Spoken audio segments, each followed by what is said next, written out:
নমস্কার viewers, finance with Malay চ্যানেলে আপনাদের স্বাগত। ভিডিও শুরুতেই সকলকে আমি ইংরাজি শুভ নববর্ষের শুভেচ্ছা জানাই। Happy new year. এবার আসি আমাদের আজকের টপিকে। আমি বারবার বলি যে লং টার্ম ইনভেস্টমেন্টের ক্ষেত্রে ফান্ডামেন্টালসটাই সব। ফান্ডামেন্টালস মানে কোম্পানিটি কেমন, কোম্পানির প্রোডাক্ট কেমন, কোম্পানির বিজনেস মডেল কি, কোম্পানির সেলস গ্রোথ কি, প্রফিট গ্রোথ কি, এসবগুলো দেখুন। যে কোম্পানির সেলস গ্রোথ, প্রফিট গ্রোথ প্রচুর হয়ে গেছে, যেটা স্ক্রিনে দেখতে পাবেন, হ্যাঁ, আরওই ভালো, ইপিএস ভালো, সব ভালো, সেগুলোতে ইতিমধ্যে তার দাম মূল্য পেয়ে গেছে, তার রিরেটিং হয়ে গেছে। তাহলে আপনাকে কি করতে হবে? আপনাকে ওই কোম্পানিটির রিরেটিং হওয়ার মুখে ধরতে হবে।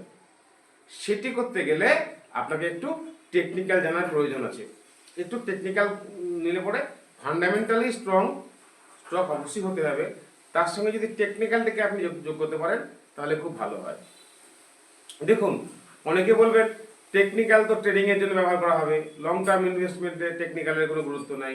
আমি তাদের কথা মানছি, আমি অস্বীকার করছি না, সকলকে সম্মান নিয়ে বলি, টেকনিক্যালটাকে যদি আপনি ঠিকঠাক একটু ব্যবহার করতে পারেন না, আপনার কনফিডেন্সটি বেড়ে যাবে এবং আপনি ঠিকঠাক টাইমে এন্ট্রি করতে পারবেন।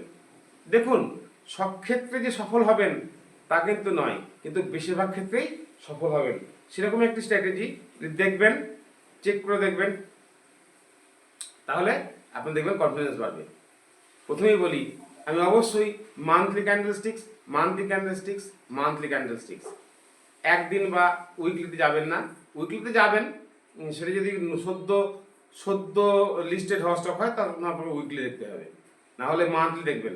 এবার স্ট্র্যাটেজি বলবো, সংক্ষেপে বুঝবেন, চেক করবেন, সমস্ত স্টকে গিয়ে চেক করে দেখবেন, তারপর এই ব্যাপারে সিদ্ধান্ত নেবেন। আমি যে স্টকগুলির কথা হয়তো আজকে বলবো সেগুলি মোটেও কিন্তু কোনো বাই হোল্ড বা সেল রেকমেন্ডেশন নয়। আমি কোনো সেবি রেজিস্টার্ড রিসার্চ অ্যানালিস্ট নই। সুতরাং ইনভেস্টমেন্ট করার আগে আপনি আপনার নিজের রিস্কে ইনভেস্ট করবেন এবং আপনার ফাইন্যান্সিয়াল যিনি দেখভাল করেন তার সঙ্গে একটু কথা বলে নেবেন। চলুন আমরা স্ট্র্যাটেজি দেখি। প্রথমে নেব ইএমএ। কেন নিচ্ছি ইএমএ? দেখুন, ইএমএ কেন বলছি? ইএমএ হচ্ছে ওর যে দাম, কোনো স্টকের যে দাম, যে ভ্যালুয়েশন, দাম মানে তো ভ্যালুয়েশন দাদা, স্টকের যে দাম, সেই দামটির গড়, এক্সপোনেনশিয়াল গড়। দেখুন, একটি স্টক তার 12 মাসের যে গড় তার থেকে নিচে আছে, মানে কি স্টকটি তার ভ্যালু পাচ্ছে না। 24 মাসের নিচে আছে, মানে কি ভ্যালু পাচ্ছে না। 36 মাসের নিচে আছে, তার মানে কি ভ্যালু পাচ্ছে না। তাই কোথাও না কোথাও ভ্যালুয়েশনেরও প্রয়োজন আছে, ভ্যালুয়েশনটা দেখার প্রয়োজন। তো আমরা কি নেব? আমরা ইএমএ নেব 12 ইএমএ। 12 ইএমএ মানে 1 বছরের গড়, যেহেতু মাসের ক্যান্ডেল, 12 মাস মানে 1 বছরের। 18 ইএমএ মানে 1.5 বছরের, আর 24 ইএমএ মানে হচ্ছে আপনার 2 বছরের। 12, 18, 24। মনে রাখবেন, 12-র উপরে 12 ইএমএ লাস্ট 1 বছরের এক্সপোনেনশিয়াল মুভিং অ্যাভারেজের উপরে আছে মানে স্টকটি বুলিশ। বেশ, আরএসআই নেব আপার ব্যান্ড 60 এট আরএসআই, আর লোয়ার ব্যান্ড 50। কেন? শুনুন, 50 মানে কি, যে রিলেটিভ যে স্ট্রেংথ, দামের, কোন স্টকের দামের যে রিলেটিভ স্ট্রেংথ, তুলনামূলক যেটা শক্তি, 50 মানে আধা আধি। 50 নিচে আছে মানে তার যে স্ট্রেংথ তার আর্ধেকে আছে, লজিকটা বোঝার চেষ্টা করবেন। আর 50 উপরে আছে মানে তার যে স্ট্রেংথ তার 50%-এর উপরে আছে। হ্যাঁ, 60%-এর উপরে না মানে শিওর শর্ট স্ট্রং মোমেন্টামে আছে। বেশ, তো ধরুন একটি স্টক রান করছে রান করছে রান করছে, এবার নেমে এলো নিচে, নিচে নেমে এলো, ভালো করে বোঝার চেষ্টা করুন, নিচে নেমে এলো, আরএসআই কিন্তু নিচে নেমে এলো। সে 50-এর নিচেও আসতে পারে, 50-এর নিচেও আসতে পারে, 50-এর উপরে থাকতে পারে। এবার এবার 60 কে ক্রস করছে গিয়ে এই ক্যান্ডেলও দেখবেন, এই ক্যান্ডেল তৈরি হতে হতে এই ক্যান্ডেলও কিন্তু 12 EM এর উপরে 12 EM এর উপরে ক্লোজ করবে একটা ক্যান্ডেল। আমি লাল পেন নিয়ে কাজ করছি, এটিকে আপনি এই ক্যান্ডেলের কোনো ধরবেন না, ক্যান্ডেলের কালার ধরবেন না, হ্যাঁ লাল সবুজ দুটোই হতে পারে। এটা green candle, strong candle, 12 EM এর নিচে ক্লোজ করছে 24 EM থেকে সাপোর্ট নিয়ে। এবার যে 60 কে এটা ক্রস করছে, এটা 60 কে ক্রস করছে।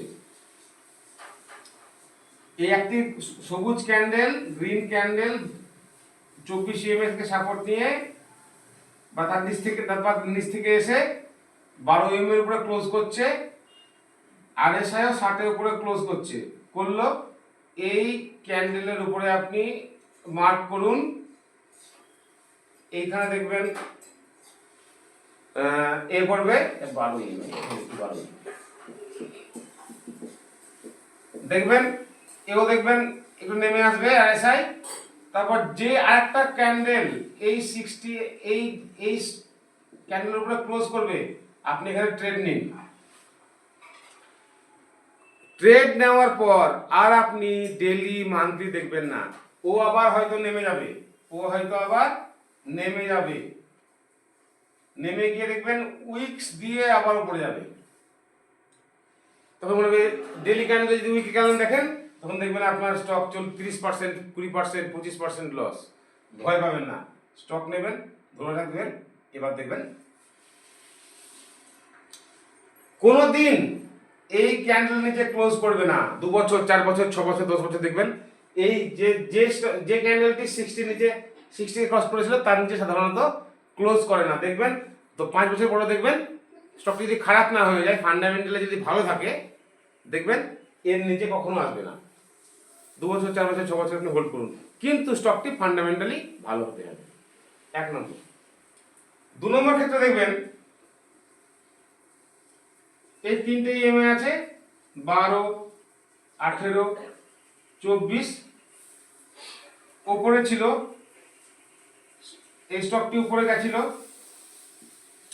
উপরে যাওয়ার পর দেখলেন হয়তো বা কোনো বোনাস বা স্প্লিট করলো, স্টকটি কিন্তু লাল ক্যান্ডেল হয়ে নেমে গেল। দেখবেন এইখানে যে লাল ক্যান্ডেলগুলি হচ্ছে, সবুজ বা লাল যাই হচ্ছে না কেন, যে ক্যান্ডেলগুলি হচ্ছে, দেখবেন নিচে ভলিউম দেখবেন, আগে যে ভলিউম ছিল হাই ভলিউম ছিল, এই যে ক্যান্ডেলগুলি হচ্ছে লাল ক্যান্ডেলগুলি, দেখবেন ভলিউম খুব ছোট হবে, ভলিউম কিন্তু ছোট হবে। তারপর এইখানে যদি কোনো এনগালফিং ক্যান্ডেল পেয়ে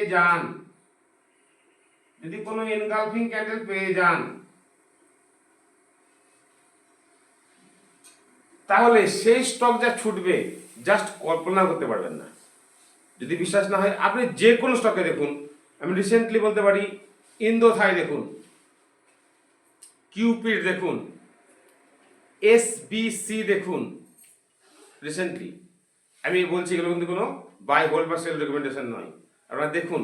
এবং যে কোনো স্টক দেখুন, আমি দুটি সেটা বললাম, একটি হচ্ছে ভলিউমের সঙ্গে ম্যাচ করুন, কোনো এনগালফিং বা পায়ার্সিং ক্যান্ডেল বা কিছু একটা, বা আপনার এখানে এ হতে পারে, মর্নিং স্টার হতে পারে, এটা একটা। আর দ্বিতীয় হচ্ছে এই 60-র উপরে যে আরএসআই যে ক্যান্ডেল ক্রস করবে, সেই ক্যান্ডেলের উপরে আপনি মার্ক করুন, তারপরে উপরে একটা ক্যান্ডেল ক্লোজ করলে পরেই আপনি ট্রেড নিন, আপনি ইনভেস্ট করুন, ট্রেড বলবো না, আপনি ইনভেস্ট করুন, দেখুন রেজাল্ট কি হয়। আশা করি বোঝাতে পেরেছি। যদি আমার এই ভিডিওটি আপনারা বুঝতে না পারেন কি বলতে চাইলাম, বারবার রিওয়াইন্ড করে দেখুন, আর বুঝতে না পারলে আমাকে কমেন্ট বক্সে কমেন্ট করুন, আমি চেষ্টা করব সকলের কমেন্টসে জবাব দেওয়ার। শুধু একটা অনুরোধ করি, কেউ অপমানজনক কমেন্ট করবেন না প্লিজ। দেখুন কেউ সঠিক নয়, মার্কেটই শেষ কথা। আমি বলেছি ফান্ডামেন্টালি স্ট্রং স্টক দেখুন, এই সেটআপ দেখুন, কনফিডেন্স পাবেনি। সকলকে আবার ১৬ নববর্ষের শুভেচ্ছা জানাই। Happy new year. নমস্কার।